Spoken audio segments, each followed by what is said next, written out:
And so, a manga that defined a generation has drawn to a close. Okay, maybe not the whole generation, mostly just the yaoi fangirls before they discovered K-pop. But I know some of you must have cared at some point, because I've seen your AUs where Midoriya never got one for all and became this super genius detective instead. Well, sorry to burst your bubble, but McDeku would be much more accurate, because despite what the fanon seems to think, Midoriya's kinda dumb. Yeah, he's got his hero journals and stuff, but anyone who's even glanced at a fandom knows that hyperfixation isn't the same as actual intelligence. Deku powderized his bones so often that his pocket healer couldn't keep up.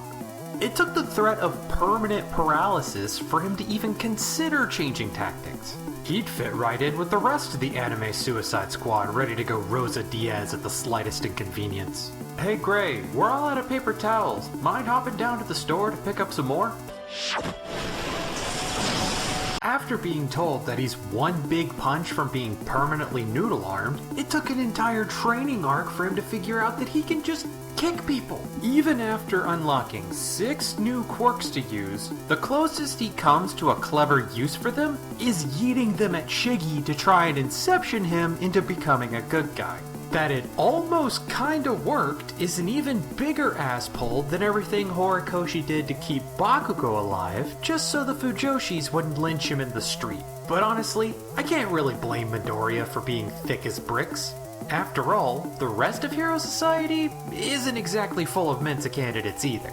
That's fucking Shakespeare! In true Japanese fashion, when quirks started appearing, Japan's response was to make everyone ignore it and ostracize anyone who couldn't conform. Quick sidebar, this overarching critique of Japanese culture and the greater emphasis on community as a solution is the most brilliant part of the series in my opinion. Genuinely great writing. The only places where people could use their God-given talents were as glorified vigilantes and research fodder, which turned out to be the same thing. Why was there an entire industry dedicated to quirk R&D that only focused on making cool gadgets for super cops? You mean to tell me these guys can make fabric that phases through solid matter, but we're still using normal-ass smartphones and non-flying cars? Then again, they couldn't even make invisible clothes, so maybe their tech wasn't that advanced. Unless there was some other reason the teenage girl had to fight naked, Horikoshi? Imagine the utopian society we'd have if even a fraction of this budget went to infrastructure and not making quirk-mimicking car armor so the retired vet can have one last hurrah. Better yet, who even needs heroes when you've got tech like that? Even that cloth thing Aizawa uses means that anyone, quirk or not, has access to a non-lethal suppression method that could deal with most villains. Speaking of non-lethal, the way quirks are judged in Hero Society is fucked. Mind control any villain into turning themselves in without a fight? Didn't even want him in the hero program. But a walking war crime whose only response to purse snatchers is third-degree burns? Let's make him the top hero in the nation. Stain was right. Heroes are just one big vanity project where the gifted siphon resources and harm the masses while pretending they serve the common good. Pretty standard for cops, really. The only time heroes actually proved useful was in beating the big bad. And even that's debatable because All For One was the dumbest of them all. I have the power to have all the powers I want. All For One is painted as this Machiavellian mastermind orchestrating plans within plans over the course of decades. And he has nothing to show for it. He allegedly runs the Japanese underground and has countless co-conspirators, yet the only muscle he can seem to muster at any given time is the same gang of super incels. Not only that, but All For One has spent a century collecting the best quirks to turn himself into the ultimate supervillain, but still lost to a guy who punches good. Like, needs a respirator for life type of ass kicking. The closest we see to any actual long-term machinations involved grooming children to be his replacement body, which he only needed because, again, he kept losing to people who punch good. You could argue that he threw the last fight so he could do the prison break thing and throw Japan into chaos, and then that shows some kind of forethought. But Shiggy Wiggy broke him out from the outside.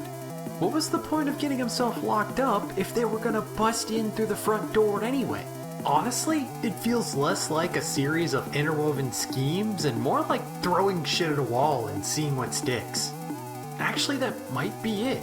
Maybe All For One never really had a plan to begin with. I mean, his stated goal is to become a literal demon king because he saw it in a comic book and thought it was cool. That is a child's way of thinking. Plus, I know hubris being a villain's downfall is bog standard, but the only thing really stopping All For One from ruling the world is his obsession with the one toy he couldn't have. For God's sake, he was so locked in on One For All that he completely ignored the girl that could print infinite money and weapons. Seems like that would be much more helpful to your control the flow of resources plan than punching good, wouldn't it? You big toe looking ass. So yeah, everyone in My Hero Academia is kind of an idiot. But that's okay. It wasn't about a clash of minds, it was about a clash of ideals. Conflicting convictions explored through the lens of East Asian conformism. Having a big heart is more important to the story than a big brain. It's why Shigaraki 2.0 being preemptively thwarted by a helping hand is the true victory. I just think it's kind of funny that the actual smartest character in the series is the raging lunatic with the superiority complex. Gotta admit, dude got a lot of mileage out of exploding palm sweat.